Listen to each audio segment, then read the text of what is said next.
Thank you everyone for coming directly after lunch. Now, luckily we have a topic that'll keep you awake. I know there's been a lot of interest around AI, so I'm personally really looking forward to it because I actually have two very brilliant minds on this panel.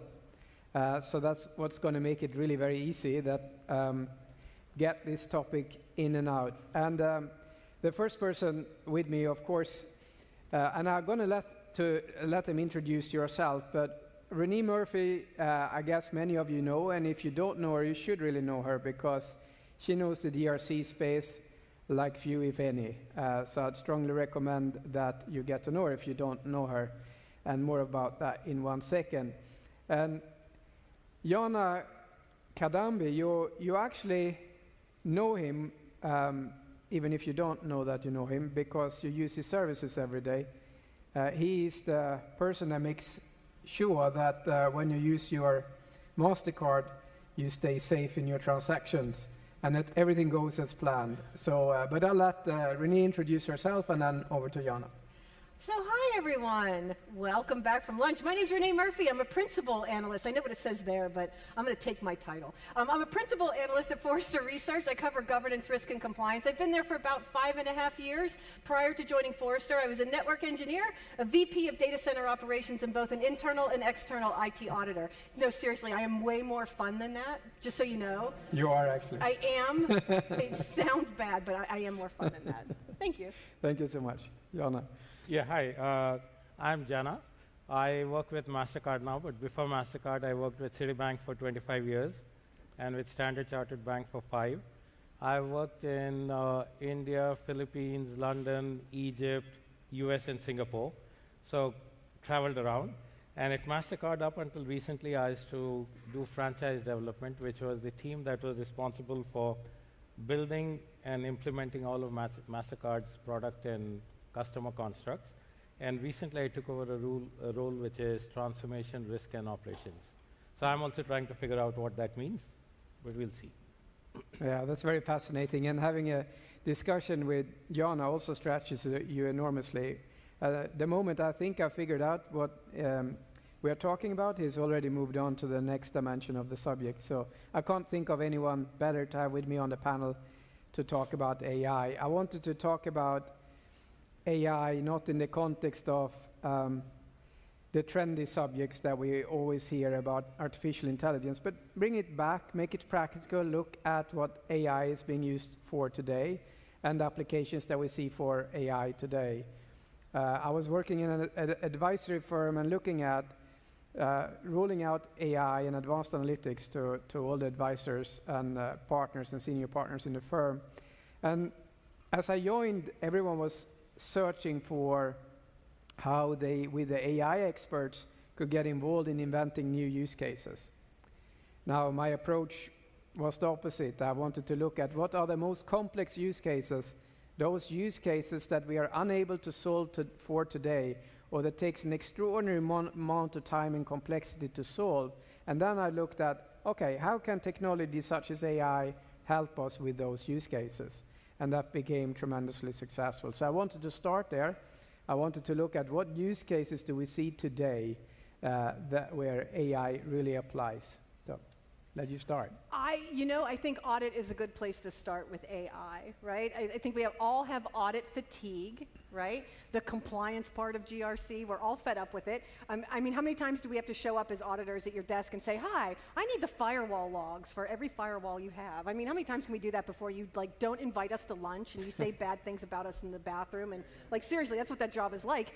So I really feel like you really can make some headway with AI in relieving audit of that responsibility of, I call it paper monkey work. Like, all I'm doing is collecting paper from a bunch of people, reading it, and then putting page numbers on it and sticking it in a binder. We could just avoid all that if we could just pull that data together through other sources, right? And I also believe that the GRC platform itself isn't a system of record. It sits in the middle of the data center and contacts every other system of record it has. And with AI, we can pull all of that data together, and we can find insights in there, and we can map compliance, and we can say whether or not we're complying to it. I mean, audit is binary. It's good or it's bad. There's no in between. I don't split hairs when I audit. So I think think that's a good use for it. So for me, when we talk about the terrifying thing of AI, you know, when you build models, they have bias built into them, and you know, the more opaque they are, the better they are. You know, as soon as we start putting restrictions on them, we start to get less value out of the AI. I mean, all of this is really true, but when you think about collecting evidence and seeing if that evidence is correct, I think that's a brilliant way to use that power of AI and machine learning.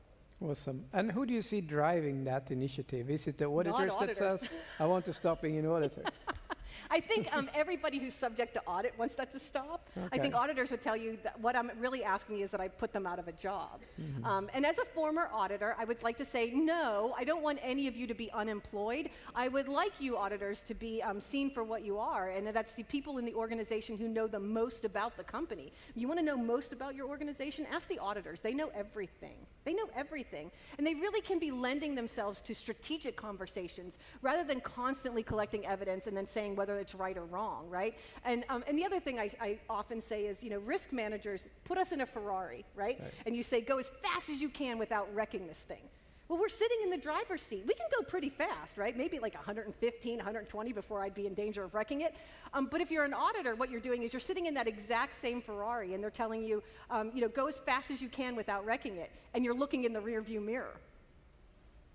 You go 4 miles an hour, and you're still probably going to wreck it, right? So we do have to get out of this idea that we are always backward looking in audit. We're not. That data is out there. Let's find another way to collect it. Let's find another way to judge it. And let's take those insights, bring them to executive management, and say, hi, we have an idea about how we can get better at whatever it is, shrinkage loss, or our investment strategies, or those are conversations we could be having. We as auditors, I say we, I always think of myself as a network engineer first, but we as auditors, you know, we have value to add. We know a lot about the organization, and I think that's a good way to get us out of that position of constantly being a paper monkey and really doing things that matter for the organization. We can be a profit center for you if we had a different position to play, and I think AI alleviates that.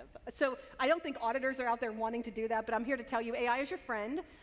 You're good, adapt or die, I think, and the sooner you get used to doing that, probably the better off you're going to be. And you know, we all have a role to play in this. So I think, yeah, for me, it's all about AI and machine learning is all about audit for me. Yeah. Jonna, I know you're thinking a little different about AI and using it in other areas. Would you mind sharing some of your thoughts? Sure. So let me do as follows. You've used the 3 Ps here: preserve, protect, and perform, right? So I will also use the framework of the 3s.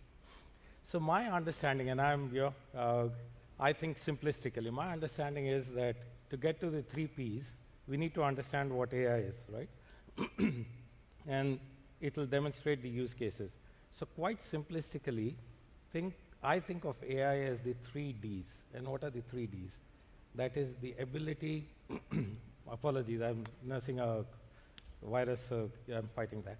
The ability, the first D being the ability for us to process huge amounts of data from huge amounts of data sources. That is the first D. The second is for us to be able to do that dynamically. That is in real time, not in batch. And the third one is for us to be able to do that using decision rules. Right? So those are the 3 Ds in my mind as I frame the use case for you, is what AI does differently than what I would do. I do not have the ability to look at 3,000 data sources, as you said. I do not have the ability to process them in real time and come at decisions. Probably 500 people deciding each subject matter is what an AI tool could do in 1 second, right? Bring the expertise of 500,000 different subject matter experts. And I certainly don't know the way to frame these decision rules in a learning way. So those are the 3 Ds. And the tools that we use for the 3 Ds, I'll call the 3 Is. So first is information processing. This can be only as good as the computing power or the process that you put behind it. So obviously we'll have to use quantum computing one day. Second, the other I is intelligence, which is where the human part of it comes, is how do you make this completely intelligent? So all of everything I told you, without the intelligence, including the self-learning piece, complete waste of time. We'll get bad decisions.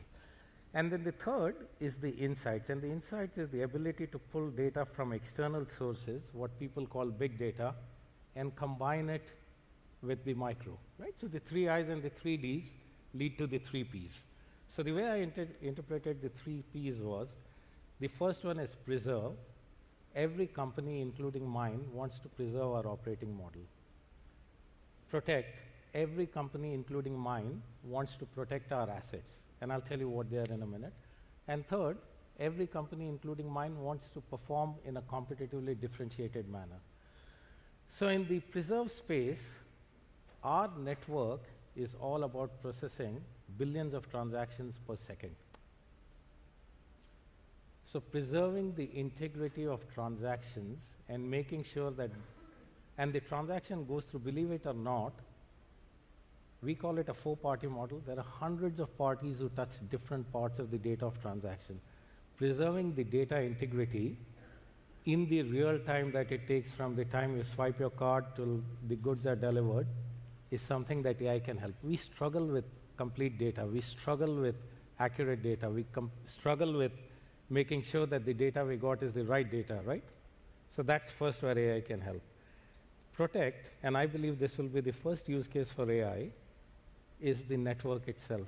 Cybersecurity is a problem that stares upon us every single day.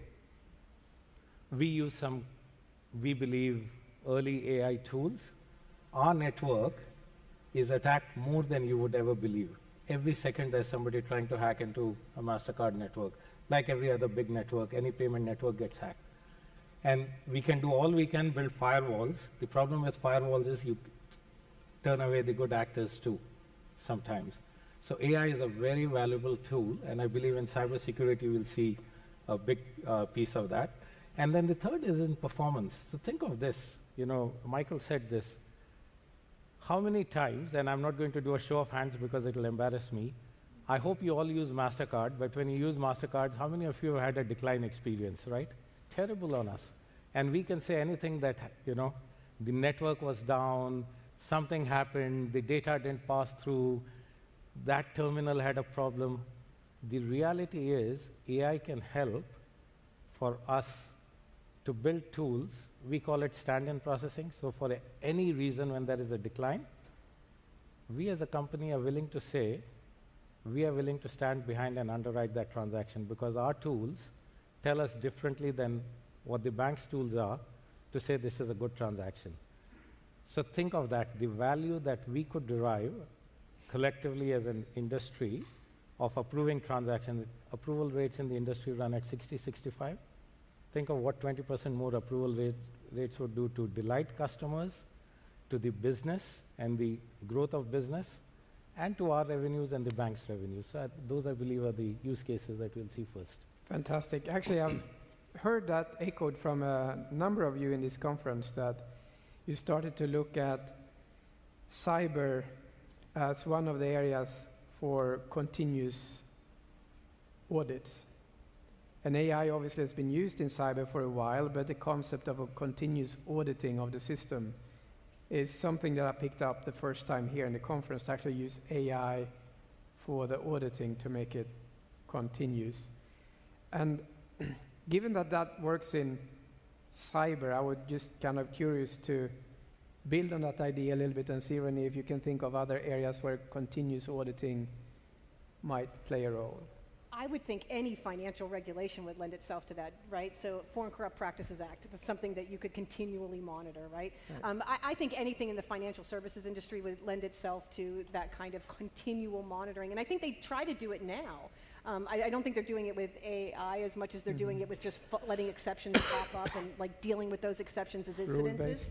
Yeah, so that's kind of how they're dealing with it now. But if AI could do that for them, I know it's an incident, I know how you deal with that, I'm going to do what you did before, and I'm going to look for that the next time it happens, and I'm not going to involve you in that until it's another incident. I think that just creates a level of efficiency in that that is really good. But we went back to the idea we talked about earlier, this morning when we were sitting down talking, and I said, we are auditing financial stuff like crazy. We are really good at auditing finance. What we're not good at is auditing strategic risk, right? So 80% of the risk you have in your registry today is probably not being assessed in any way, shape, or form because it's considered strategic risk, right? So as we're sitting there continually monitoring all the finances, we're continually monitoring all the IT, we are not continually monitoring our strategy to go into China. We are not continually monitoring our strategy to purchase in M&A. Like, we're just not doing that part of it. I would like to see AI eventually find its way into those kinds of constructs, where we're able to talk about strategic risk, and we can feed that information from all of the data we have, not only on ourselves, but our competitors, and get those risk intelligence feeds in there to come back and tell us, hey, listen, today's not the day to go to China. Or maybe today is the day to go to China, but we do need that help. There's a ton of data for human beings to have to get through. And remember, if we're talking about agility, we're talking about the organization's agility, it can't take a year to get to that answer, right? We got to get there sooner than a year. I asked you today, can you tell me tomorrow? Not without a whole lot of data, and not without a really great way to get through it all, right? So I think there's huge opportunities for AI in this stuff, right? There's also huge opportunities for bias. There's huge opportunities for that to go wrong. I think we have to manage the risk of AI really, really well. But I do think it has a lot of upside for us. Right. So I think you can leverage it in customer resource management. I think you can do it in all kinds. CX, I think you can do tons in marketing with AI that you wouldn't be able to do before. And my goodness, Facebook's trying every other day to pull that one off. So yeah, I think there's a ton of use cases for that. But for me, like just that continual monitoring piece, I think you can do it in business process. I think you can do it in anything related to audit. And I think you have a huge opportunity in financial services.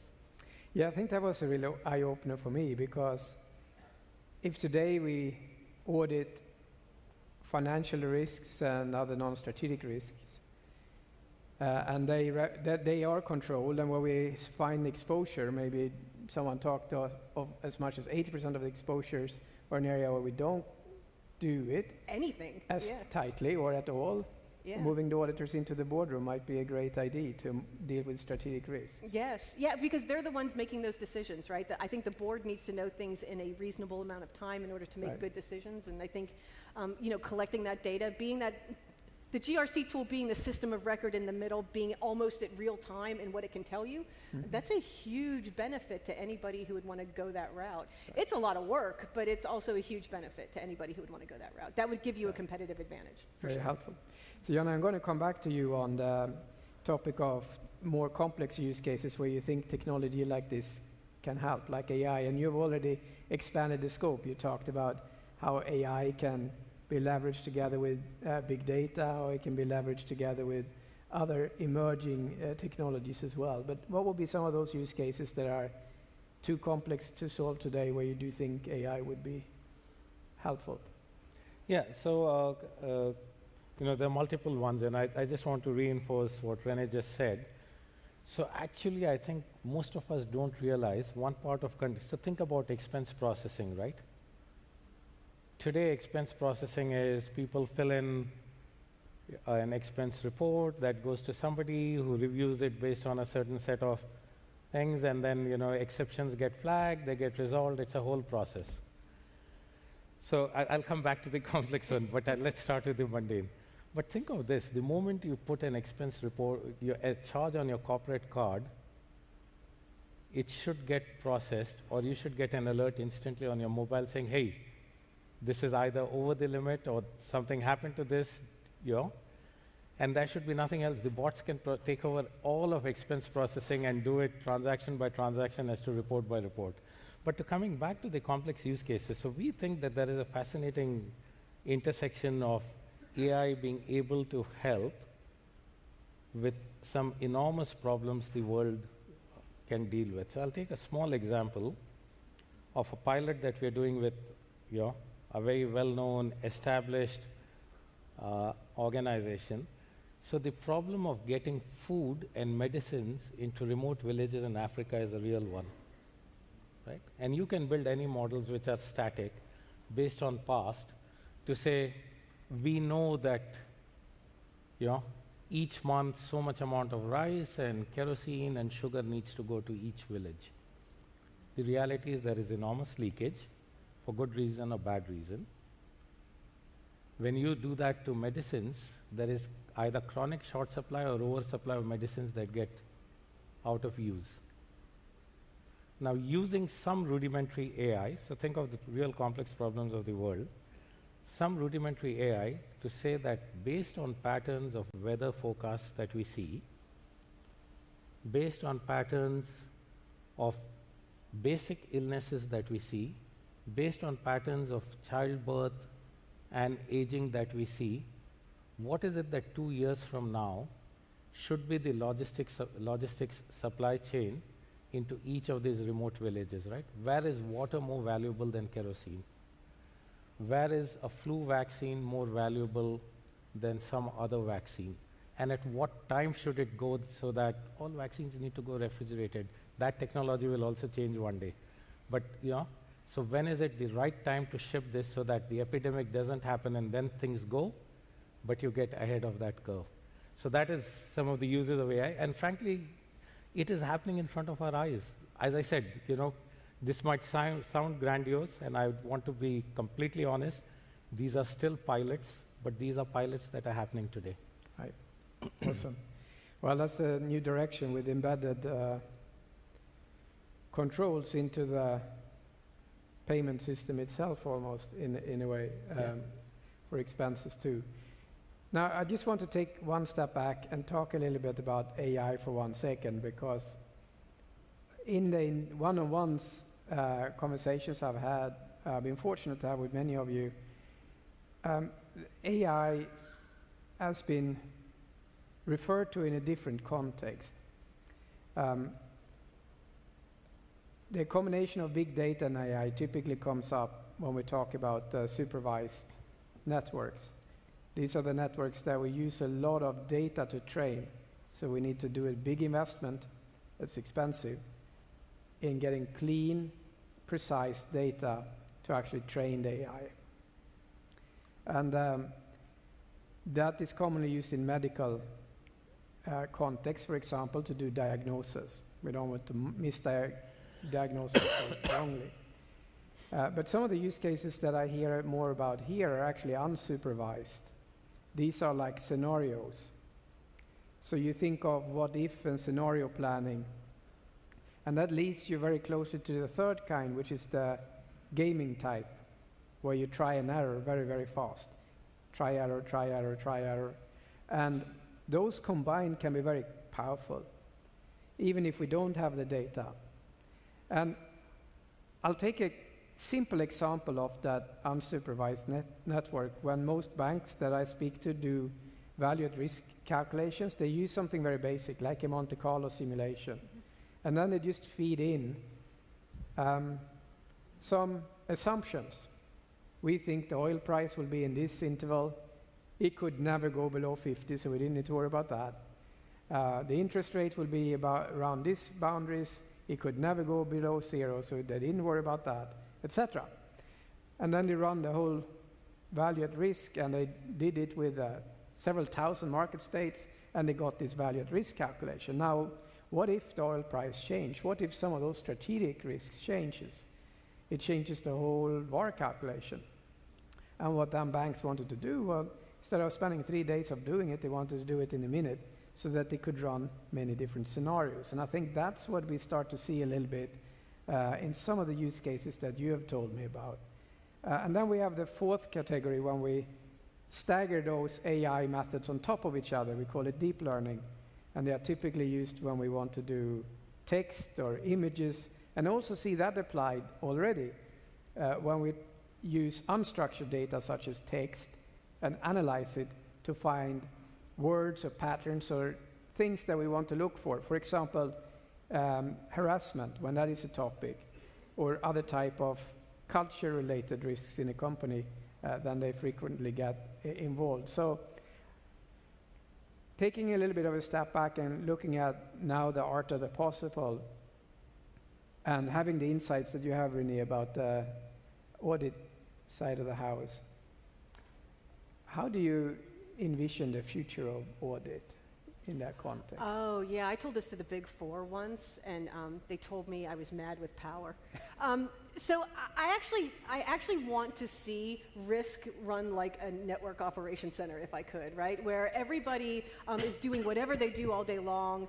Everybody's AI is feeding back to their auditors exactly what's happening in real time. And then the Big Four can sit there in a room with screens all around them, like Johnson Space Center. And they can just sit there and they can watch risk in industries being shifted around. Like, can we see something come out of the housing industry and find itself in the banking industry? If we saw that, could we do something about it? Could we say that this cross-industry stuff is going to cause us risk in the future? Like, in my mind, that's where I want audit to ultimately be. I want it to be something so embedded in the business, everything happens at a transactional level. It's all being fed to your auditors in real time, and they're trying to drive insights of it, not for just you, but for entire industries and global economies. I think that's what that transactional automation brings us eventually. So what do I want to see? I want to see auditors go away.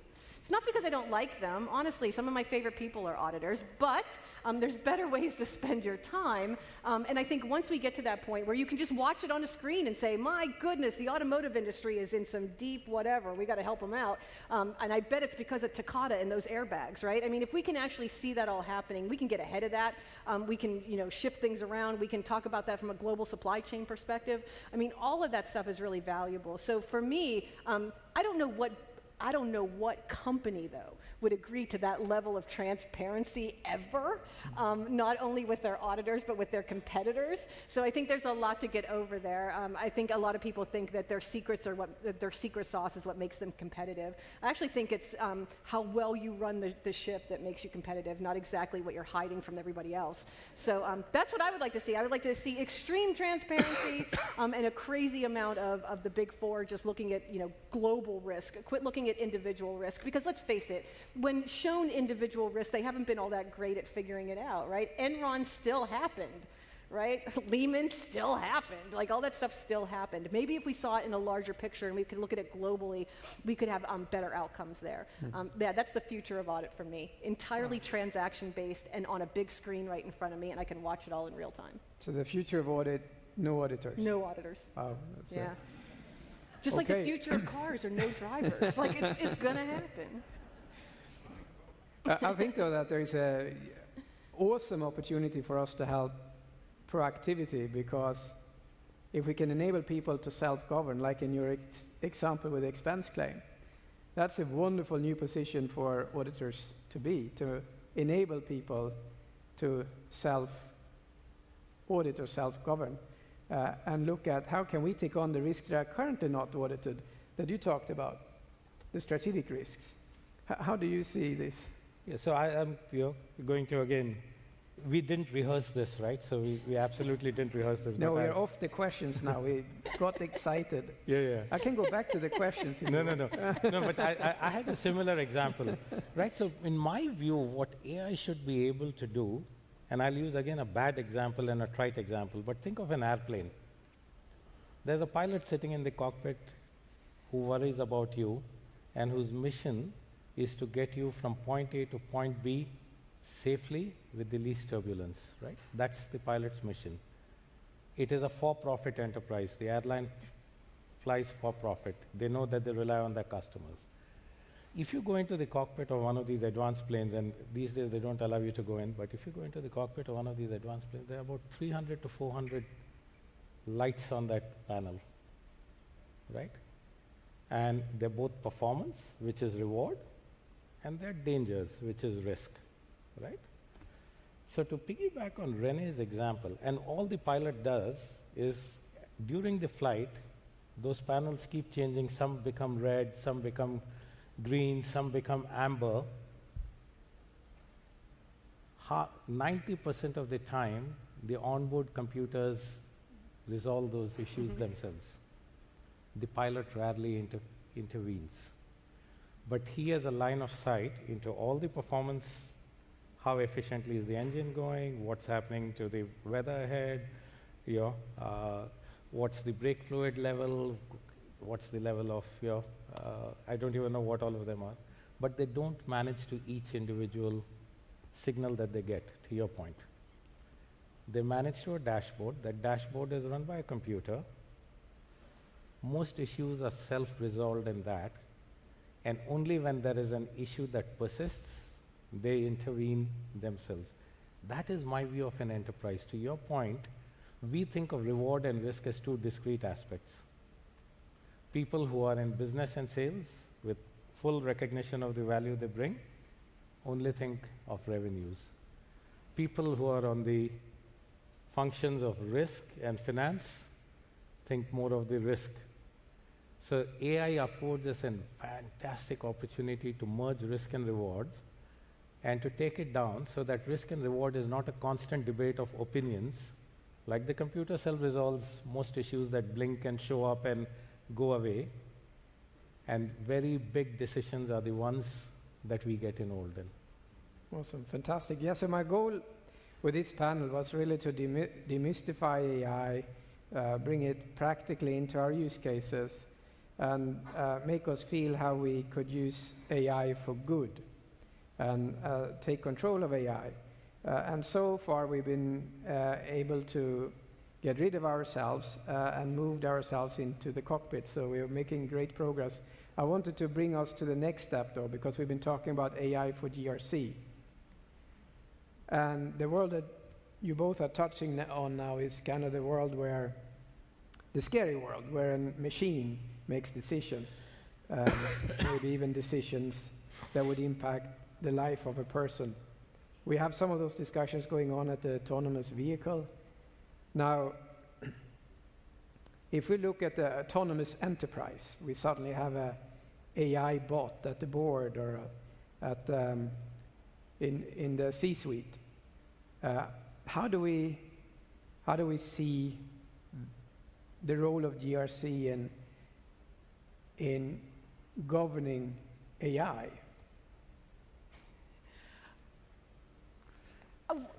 Unrehearsed, by the way. Yes. Well, this is the part that is hard for me to live in my own head. As much as I would love for the use case of contract management to be done by AI, right? What's materially different about these two contracts so I never have to talk to another lawyer again? Like, that's my dream, right? As much as I would like that to happen, there are ethical considerations with AI that I think we really do have to think about, right? AI is supposed to be opaque, right? You're supposed to throw a ton of data at it and say, tell me what insights you can drive from this. And it does weird stuff like, if you eat Fritos, you are a bad employee. Right? So by telling what's in your lunchbox, we'll tell you what that's not, okay, first of all, don't tweet that. That's not true. But they have figured out, though, if you're the kind of person that writes in all block letters, you'll be slow to pay your bills. So if you fill out a credit card application for MasterCard and you do it in all block letters, who knows if they're going to give you a card, right? That's something that's proven to be true. Now, in the regulatory landscape we live in, we put parameters around that, right? You guys know the movie Gattaca? Did you see Gattaca? Yes. Okay, so Gattaca is one of those movies where, like, your DNA is going to be used against you, right? And right after that, Congress gets together and they decide that's a really bad idea. So they put together something called the Genetic Information Non-Disclosure Act. It's called GINA. And it's this idea that you're never allowed to use my DNA against me. You can't look at my DNA and not give me a job. You can't look at my DNA and not give me health insurance. You're not allowed to do that in the United States. It is against the law. What about my digital DNA? Right now, there's no rules around that. Now, there are rules around hiring people, right? There's age discrimination laws, there's gender discrimination laws, there's religious discrimination laws, there's all that kind of stuff. So if we take AI and say, you can do whatever you want except these 9 things, AI's not going to work as well, right? It's not going to give us the insights that we want. So how do we live in a regulatory environment with something like AI? That's what I can't seem to get past. And, I never met a reg I didn't like, so, I have a problem with that. And the other thing is the ethical one. I mean, if you have ever done the MIT studies, they have this, you can go log onto their website and take a little test. And what I learned about myself was I am more apt to break for dogs and not criminals. So if you are a criminal, if you are in a striped shirt carrying a bag with a money sign on it, I will run you over before I would run over a dog, right? So like AI trying to make those decisions based on my response and putting all those responses together to drive AI, that's the kind of stuff where I think putting the ethics and the governance around that is actually really important. And I don't think we know what we're doing yet. I don't think we have enough risk management around that AI process. I don't think we look at things like inherent biases that the AI is going to find. And I don't think we have good processes for looking at that. And one of the things that we talk about at Forrester is what AI will do is take known biases, we all had them, and elevate them. You'll notice them now, right? Because AI is doing it, you're going to notice it. You're going to notice you're not lending to certain people because that's what the AI is doing. We wouldn't be so quick to notice it when we're doing it. We wouldn't have enough data. So part of it is, I think AI would lead us to be better citizens, better employees, and better companies. But we have to do that in a very conscious effort, right? We have to want to do it that way. I think that you can leverage it either way. So I just have a hard time with it. For me, it's I want it, I do want it. I just don't want it to add to the list of things that discriminate against individuals or groups, right? So I think that's the hard problem. So GRC has a role to play in AI, and we do have to think about what the ethical ramifications are, what the how we're going to govern with that. And as I said before, I don't think AI should be making risk decisions. I think they should be informing the decisions that people are going to make, but I don't think you leave risk management over to AI. You don't say, hey, AI, should I do this today? No, that's a person to make that decision. We're actually really good at that. As people, we're really good at making those decisions. We're just not really good at amassing a ton of information in order to make it. Right. So yeah, I think we have a lot to govern, we have a lot to manage, we have a lot to figure out. If you are right now a company that is thinking about leveraging AI, please tell me you have it in your risk registry. Please tell me you're doing some kind of mitigation strategies for that. Please tell me you have an advisory board to help you get through this. Because if you don't have all of that, you're going to have to do it on the backside, and you will have lost customer trust on the way. We actually did a survey at Forrester, and we found out that somewhere around 53% of the people surveyed said that if they found out the AI was discriminating, they would no longer use the product. It's just as bad as the company discriminating. You don't get to call it up to a model. It's just as bad. So think about that stuff. If you guys are thinking about moving into that idea of transaction-based AI, think about what that means to your customers. And when you get it wrong, how are you going to fix it? Because you're going to have to be transparent about it, and you're going to have to fix it. So that's where I sit with that. I think what I want to highlight with it is that as AI is making its way to every organization, I think every one of you probably have a call center, for example. If you do, you have AI already. How has our GRC profession changed, and how are we changing in response to that? Yes, so okay. Again, that's extremely valuable insight. And I think there is a moral and ethical dilemma of how much data use is right, and how much do you know of what data has been used to make decisions about you, right? That's a great moral dilemma. But to come back to where the role of AI should be in GRC, here is one theory I have. So if you look at risk as a simple step of setting the risk appetite, deciding what are the mitigants to the risk appetite you have, and then monitoring that you're operating within risk appetite. I think setting the risk appetite will always forever be a C-suite decision. That should never be left to computers, right? What is the right risk appetite is a decision that needs to be made at, at fairly senior levels.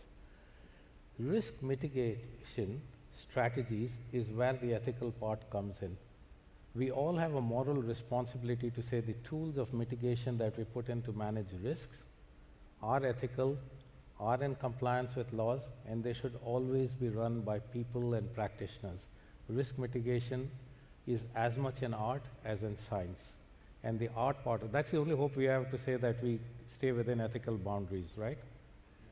And then risk monitoring, I would completely say, do it fast, do it quick, do it real time, and that is the world where the bots can take over, and I'll be happy to give it away to the bots to say, do all the risk monitoring and keep feeding back, saying, are we operating within our risk appetite, and are we following the risk mitigation tools that we decided were ethical, were fair, were consistent with the values of the organization.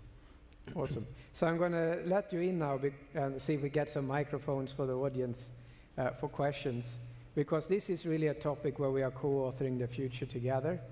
And I really do believe, and that's the one thing I really want you to feel leaving this session, is that if you came in here thinking that AI is something that the quants are working on, and the computer scientists are working on, and that's their field and you're waiting to see what's going to come out. I want you to not think that way anymore. I want you to think about that you are at the forefront of defining what AI will be, because we need to see AI for good and not AI for bad. And that's why I sort of have two questions going, and please, when you do ask a question, let me know your name, which company you're with, and which of the two you want to discuss, AI for GRC or GRC for AI.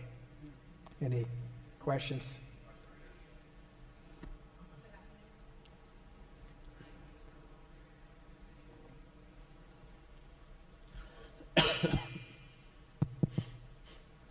Hi, I'm Linda Tuck-Chapman, Untitled Performance Solutions. So it's a little hard for me to quantify whether I'm looking for GRC for AI or vice versa. What I'm concerned about in this conversation is that in an advanced technology world where we've built a lot of models and algorithms to help us understand risk, I see that we're all looking at the same things often in the same way.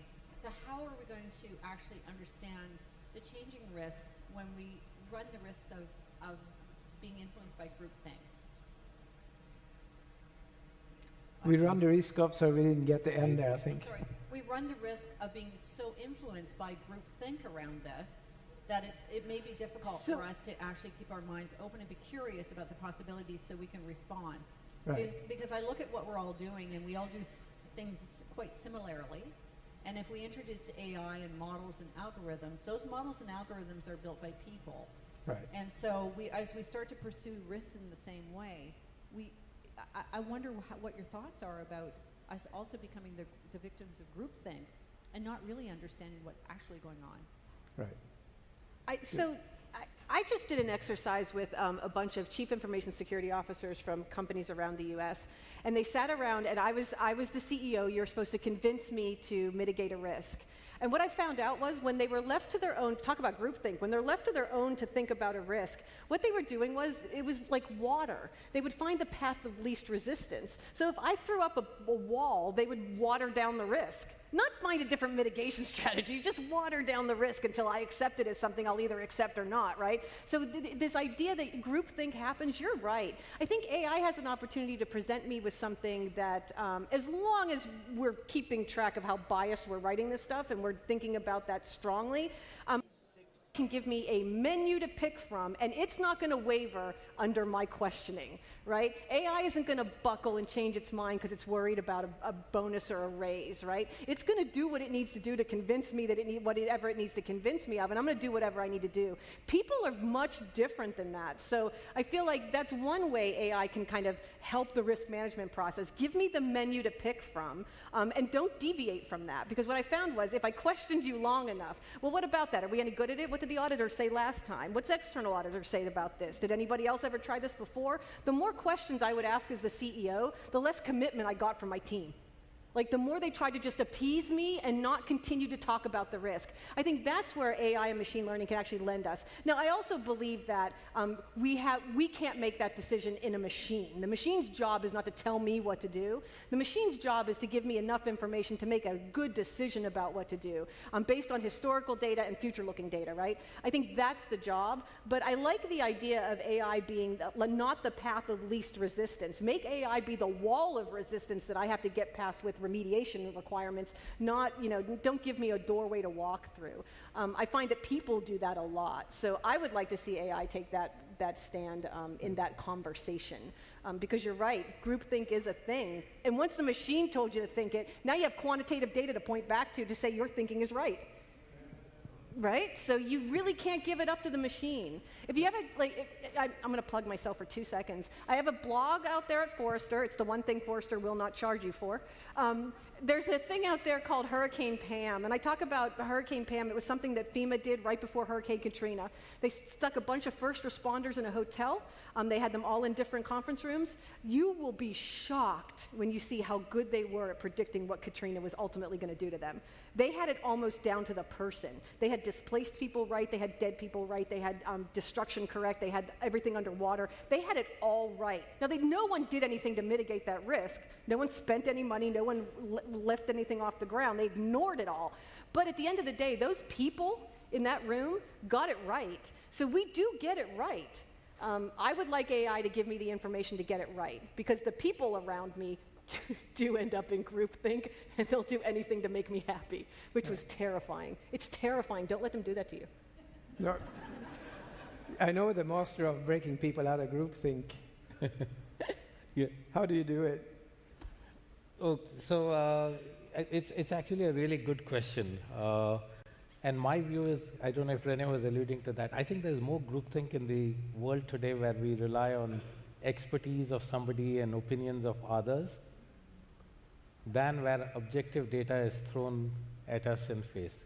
And AI does not necessarily mean, to my mind, a single strategy.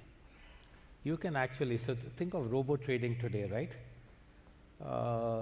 You know, at least I have never used it, but my son tells me that this is what it is.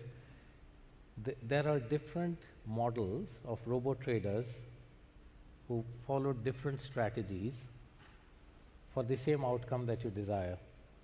So it is a question of 2 or 3 different predictive models who rely on different data sets or attribute different values to their data sets to get the same outcome, which is maximize my return kind of thing, right? So you can actually build challengers within this infrastructure to say, I don't want to fall into the trap. And I completely agree with Rene that the strategy and appetite is something that should never be delegated. But AI actually affords the opportunity to run different scenarios and different models and say, what if? And make it more objective and say, you know what? I'm not going to rely on an expert. I'm not going to rely on somebody who says, I have all these experiences, trust me. So it could do the opposite of that too. Yeah. But I think you're halfway there formulating the question personally. I think the fact that you're here at the conference and interacting with everyone in this room that wants to talk about it. Now, the 2 questions I would recommend to formulate is, what use cases are AI being used for today? And that does not just mean in GRC at other organizations, but within my organization. And I think it's almost like the role of when we capture information, when we do our questionnaires, I do think it's important that we continuously look at how the use of AI evolves in an organization, because it is already there. The other one is that please push back on us as well. I mean, we should be there to help facilitate some of these dialogues and conversations. And yeah, we get tied up in technological answers, but shake us out of our box and we can help set up the dialogue. But I'll let the experts close with a final remark, and I'll let you go to the next session. So, Jonna, do you want to share your final wisdom on the topic? So, yeah, I think we are at an interesting cusp, right? Where there is both enormous good that can come by using AI and enormous damage that could happen by using AI. And I think the value that the value that we bring is, one, to be both the advocates, but be the guardian advocates of how to use this technology. That there's a right way and a wrong way to do this. And always to hold the moral beacon of saying, it is quite seductive to say, let's do something that nobody else understands. Transparency in what we do, I think, will either guarantee the success or failure. If we are not transparent in what we do, how we use it, and for what we use AI, I think this will come back to bite us. Renee, take us home. So listen, if you're planning on doing this with anything that's customer facing, think, right? Plan and do a lot of risk management. What the data proves is your customer will forgive you for a breach of data. They will never forgive you for a breach of trust. As a matter of fact, they are going to beat you up on Twitter until your CEO quits, right? That's where you're headed. Again, don't find yourself in that position, I swear. No, I try. So listen, that's very important. Anything facing customers, all the AI is doing is making, biased stuff go by faster and with more accountability. So think about it before you get there. Don't lose customer trust over this, trying to get more efficient. Think about it before you do it, manage that risk, and good luck. Call me if you figure it out and it's working, because I would love to hear about it. Awesome. On those wise words we end. Thank you very much for your patience. Thanks.